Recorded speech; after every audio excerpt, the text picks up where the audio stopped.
Good evening, I'm Robbie Alampay. The big stories tonight. Bontoc is now considering extending localized lockdowns. The municipality tallied 12 cases of the British variant with 34 close contacts testing positive for COVID-19. Those needing to get tested for COVID-19 may now opt not to go through the painful swab test. The Philippine Red Cross has been given the green light to conduct saliva tests starting today.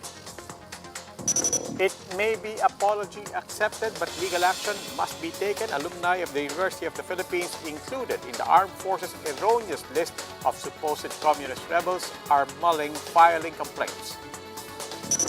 To arrest the constant price increase in agricultural products, the Agriculture Department is planning to put a price cap in Metro Manila for 6 months. The President is expected to sign the order this week. And Philippine sports just hit it big. Tennis prodigy Alex Ayala just clinched her first professional title, while 7-member Filipino squad team Bren Esports are now kings of Mobile Legends.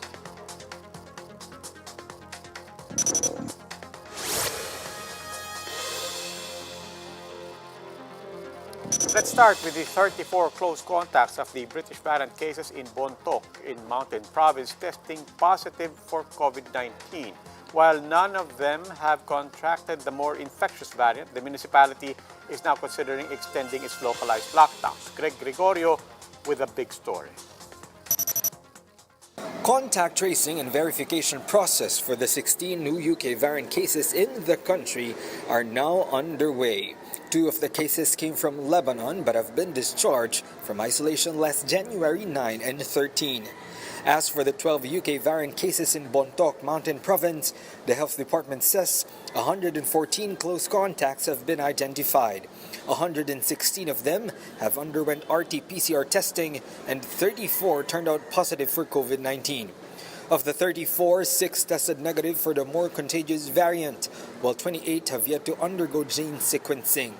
Health Undersecretary Maria Rosario Vergeres says they have found 3 clusters of cases in Bontoc, but it is still unclear if it's because of the new variant. Vergeres also notes that all infected patients have been exposed to an individual who came from United Kingdom. December 13, siya po ay nag-quarantine, tinest, nag-negative nung 14, nakauwi po siya dun sa Bontoc province ng December 14. And pagkatapos noon, he stayed there with his relatives. They are in a household, kasama niya yung asawa niya. And on December 25, nagkaroon sila ng pagdiriwang because it's Christmas. December 26, they had a ritual because they have these beliefs dun sa kanilang lugar. And then December 29, nag-umpisa na siya magkaroon ng kanyang simptomas. The municipality of Bontoc has extended existing lockdowns in some barangays in their area. Another UK variant case, meanwhile, has been recorded in La Trinidad, Benguet. 4 of the patients, 97 identified close contacts, have tested positive for COVID-19. There's no information yet if these 4 also have the UK variant. The DOH is also doing further investigation into the UK variant case in Calamba, Laguna, who tested positive for COVID-19 last December. The patient then tested positive for the UK variant on January 22. Despite these, the DOH says it is still premature to say that there's already a community transmission of the UK variant in the Philippines. In an interview with Radyo 5, contact tracing SAR and Baguio City Mayor Benjamin Magalong said precautionary measures are in place, such as border controls, considering their close location to the mountain province. In fact, ang assumption po namin is nandito na po yung UK variant. Kaya last week pa ho kami naghihigpit ng pagsusuot ng mask, pati ho pagsusuot ho ng face shield. In fact, everyday nakakahuli kami ng mga 179. The DOH believes there is no reason to impose stricter quarantine protocols for returning Filipinos. Kailangan natin gawin ngayon is strengthen natin yung current protocols natin.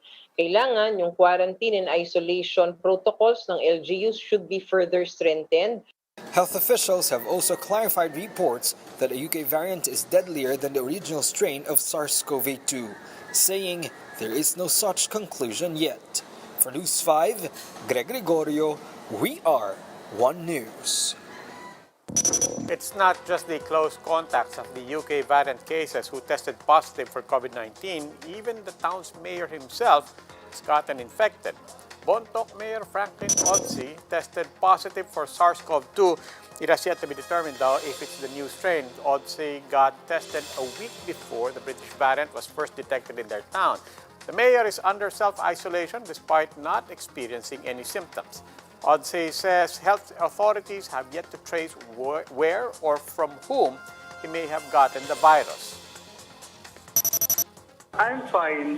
I do not know kasi alam mo naman ang trabaho ng mayor. Opo. Ang daming mga kliyente na pumapunta sa opisina.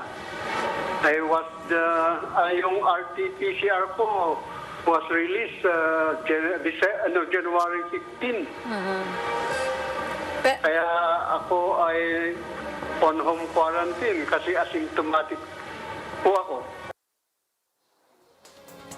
It's official, Filipinos may now get tested for COVID-19 via saliva tests that's conducted exclusively by the Philippine Red Cross for now. Question is it accurate? Jenny Dongon tells us. Saliva COVID-19 testing at Philippine Red Cross laboratories begins today. After months of evaluation, the PRC finally got the nod from the Health Department last Saturday. Saliva COVID testing promises to be a faster and less invasive alternative to swab test. It is also believed to be safer for healthcare workers who collect samples from patients. The saliva-based COVID test also costs 2,000 pesos, cheaper compared to the RT-PCR swab test that is worth 3,000 to 5,000 pesos. PRC Chairman and Senator Richard Gordon says this price may decrease depending on the number of people who will avail of the service. And I promise you this, pagka marami na nagtitest, papatunayan ko na kaya natin babaan yan dahil unang-una, bawas tayo sa PPE. Tapos, yung swabber, hindi na masyadong mahirapan yung Coast Guard sapagkat tayo na ang maglalagay. Kung kayo nasa pabrika, tawag kayo rito, papadala kami sa inyo ng test tubes, ng mga vials, at mayroon lang titingin, isusupervise para magawa, then papadala ka agad dito and you can get it back. The same method is already being used in Japan, Hong Kong, Singapore, and the United States. PRC lead researcher Michael T. assures that saliva COVID-19 test results are accurate. 98.23% accurate. Ibig sabihin, kung may 100 tayong tines, kung positive ang saliva, positive din ang NP swab. Kung negative ang saliva, negative din ang NP swab 98% of the times. Pilot implementation sample ay si Chairman Gordon. Mula doon, nakakuha kami ng 1,037 samples. Doon, nakakuha tayo ng, doon ko nakuha yung sinasabi na 98.23% accuracy. The PRC has a few reminders to those who want to undergo saliva-based tests. Before going to their laboratory, the patients should avoid eating, drinking, smoking, gargling, and brushing his or her teeth 30 minutes before the collection of saliva. The saliva will be deposited using a straw in a 1 milliliter bar-coded specimen container. Results will be then out within 3 to 4 hours. The organization is also coordinating with the IATF to discuss the possibility of opening saliva-based testing units in airports. They're also in talks to include a new method in the government's COVID-19 testing package. Those who wish to avail of PRC saliva-based COVID-19 tests may book through their website, book.redcross1158.com. For News 5, Jenny Dongon, We Are One News. And here are the big stories on print and online. The National Bureau of Investigation has located 2 fellow passengers of the first Filipino who tested positive for the UK variant.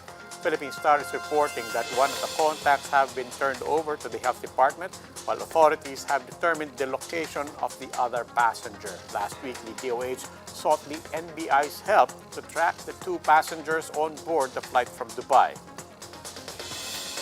Due to eased lockdowns and the higher holiday spending, 18 economists surveyed by Business World see the economy likely contracting by 8.5% in the fourth quarter. If realized, this would be a slight improvement from the double-digit shrink during the second and third quarters of last year. The economists also see full-year GDP in 2020 at negative 9.5%. That's the first decline since 1998, the steepest on record. And the 255-member Philippine Business for Social Progress wants to raise at least 2 billion pesos to help combat hunger and malnutrition, which further intensified during the pandemic. In 2020, PBSP managed to disburse a record 2.5 billion pesos, 132 million of which went to food assistance for at least 100,000 families. Executive Director Ray Laguda told News 5 that beyond the numbers, their goal has always been to change and uplift the lives of Filipinos. We'll go for a quick break. When the big story returns, AFP officials may have to face cyber libel and contempt complaints over an erroneous red tagging of University of the Philippines alumni.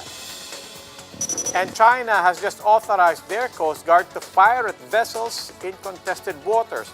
How are some senators taking this? Find out after the break.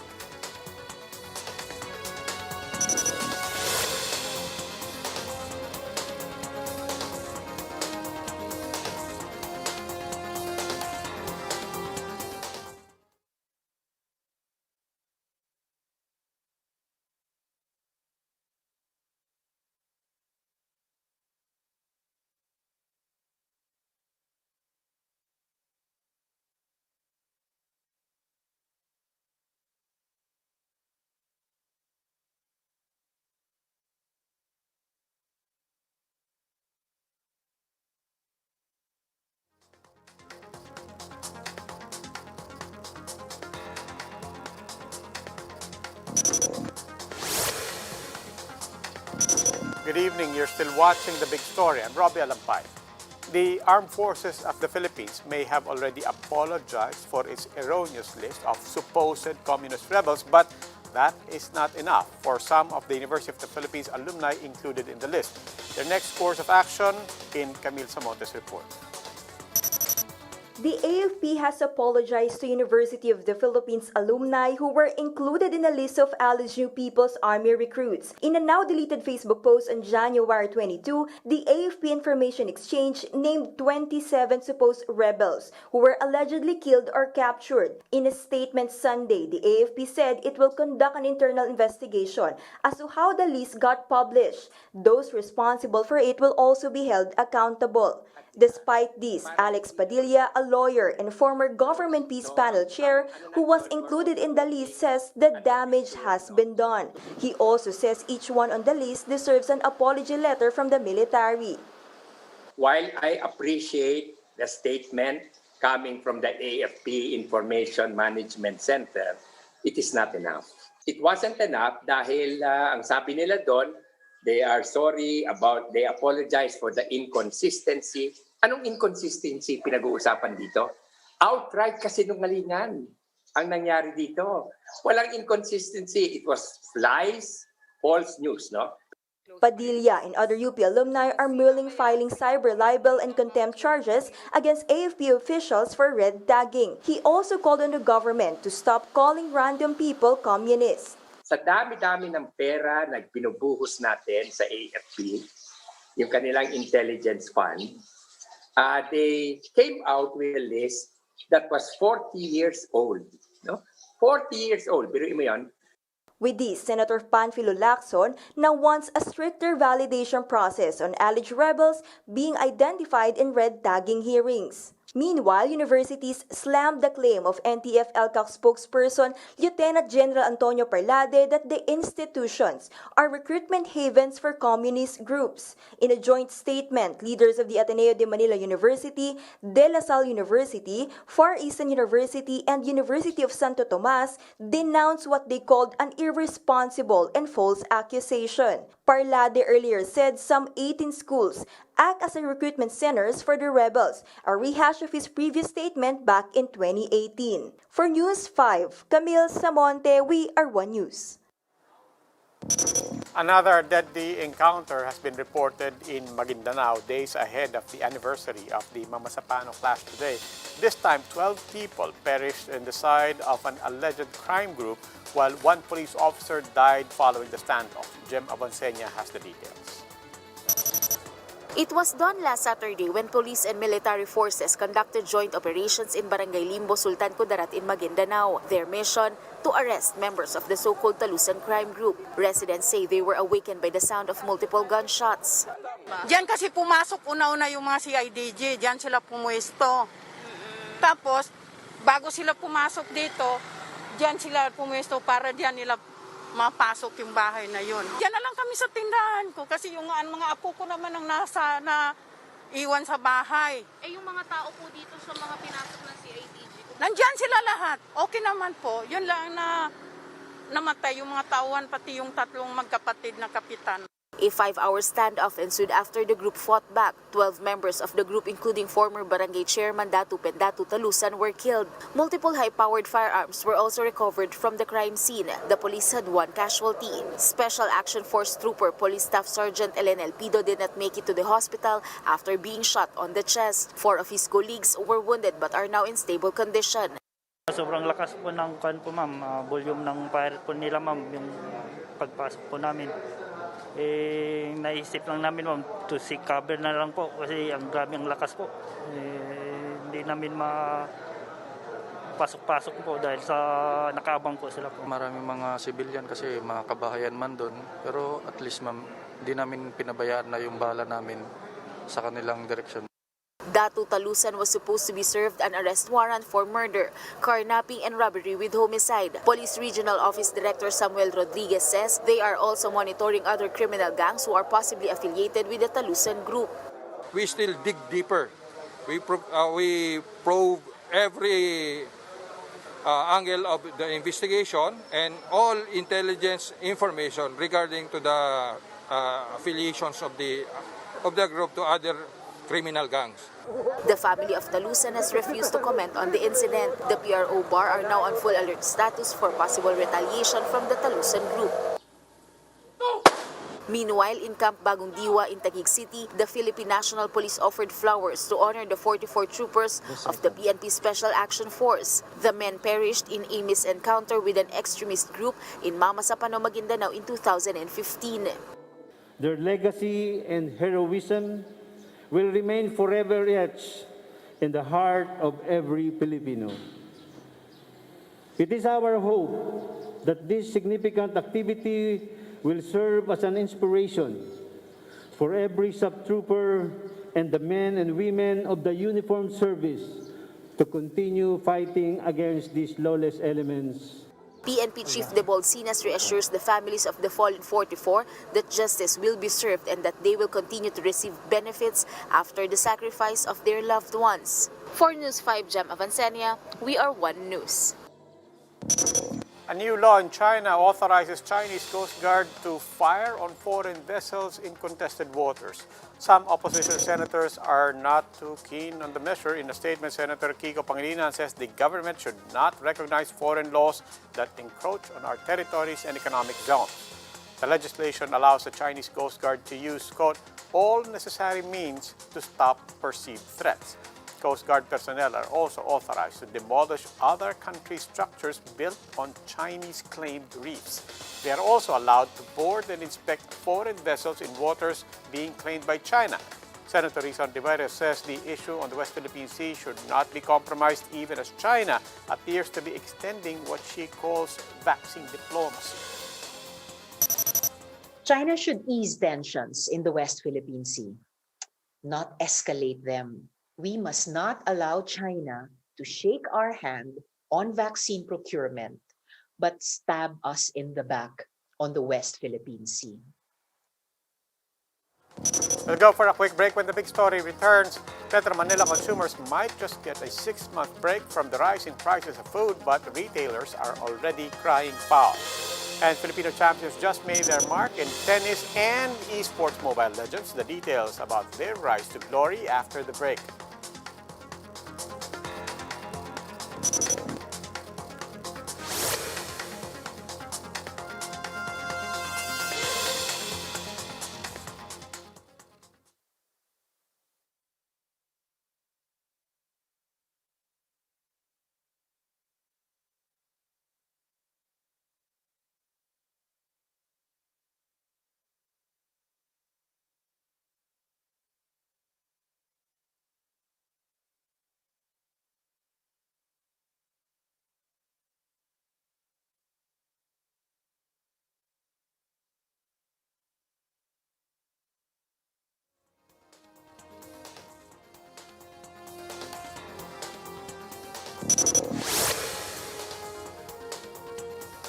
evening. You're still watching The Big Story. I'm Robbie Alampay. President Duterte is expected to sign an executive order that would implement another price freeze on agriculture products to tame the speeding inflation. But some meat vendors are not happy with this development. Del De Vera tells us why. Jay used to spend 1,000 pesos to buy 5 days worth of food for his family. But because of the increasing prices of commodities, he had to cut down their budget. From 5 days, Jay's 1,000 pesos is now only good for 3 days. Maliban dito sa wet market, siyempre nasusupplement ng mga noodles, ganyan, mga lugaw-lugaw, yun, para hindi masyado mataas. Mas konti yung sangkap. Our team joined Jay as he went to a local market to see how much food he can buy for less than 1,000 pesos. He only managed to purchase half a kilo of pork, half a kilo of chicken, and a few vegetables, among others. That's for a total of 895 pesos, just 5 pesos short of his 900 peso budget. Di ba dapat hindi naman tumaas ang presyo ng freight ng gasolina?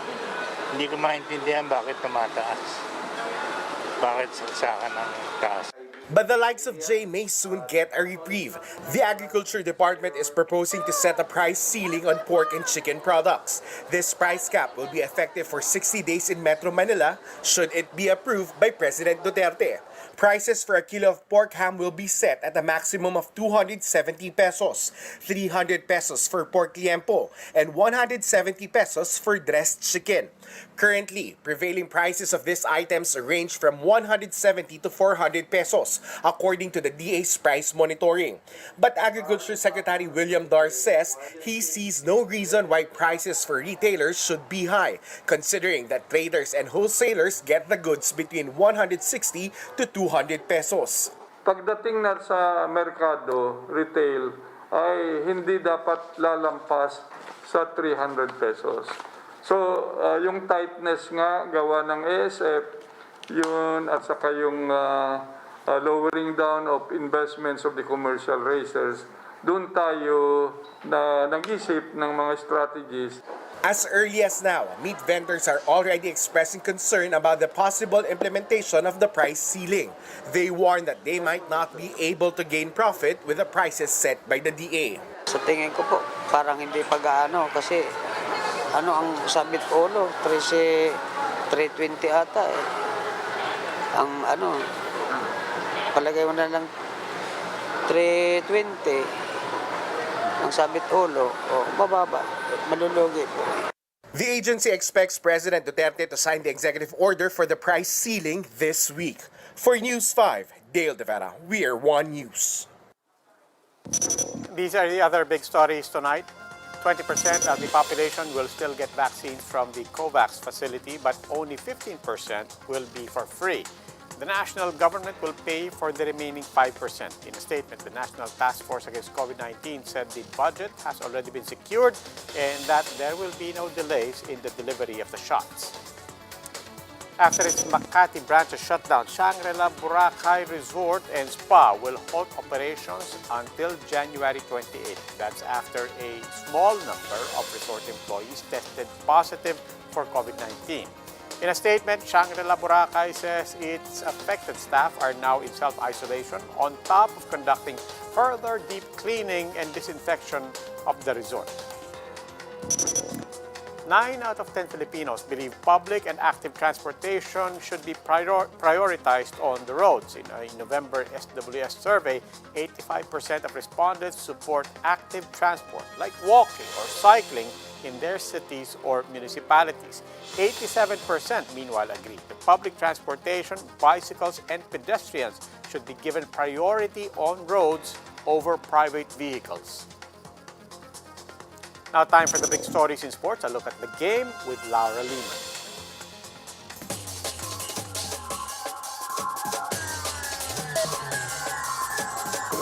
Thanks, Robbie. Filipina tennis player Alex Ayala kicked off 2021 in a big way, winning her first pro ITF title in the W15 Manacor tournament in Spain. The 15-year-old tennis phenom entered the tournament as the youngest pro at the lowest seed and faced hometown favorite Yvonne Cavalle Remes in the finals. Iyala came from behind after dropping the first set to capture her first pro title in her opening tournament of the year. Iyala received praise from all over the tennis community, including Rafael Nadal, who shared a congratulatory post for the young star. On to the world of esports. Philippine pro team Bren Esports are now the kings of the popular Mobile Legends game.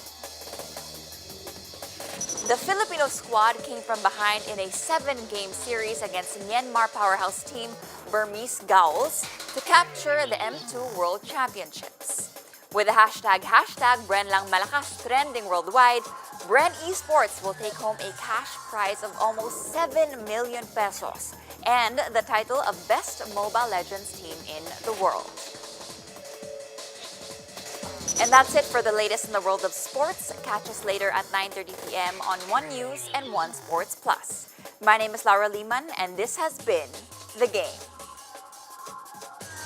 Thanks, Laura.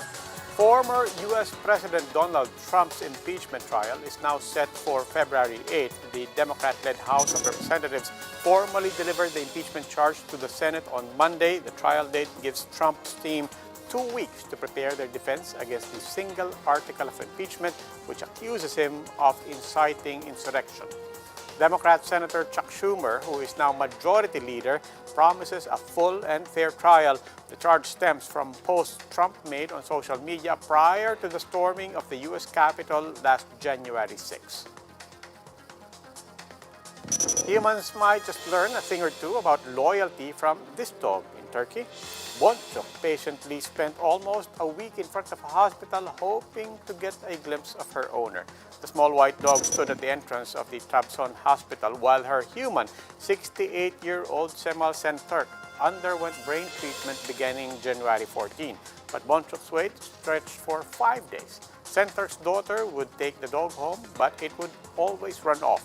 Hospital staff, noticing the relationship between the dog and the owner, eventually fed the dog, but finally, it was worth the wait after Bontoc finally saw her parent of 9 years.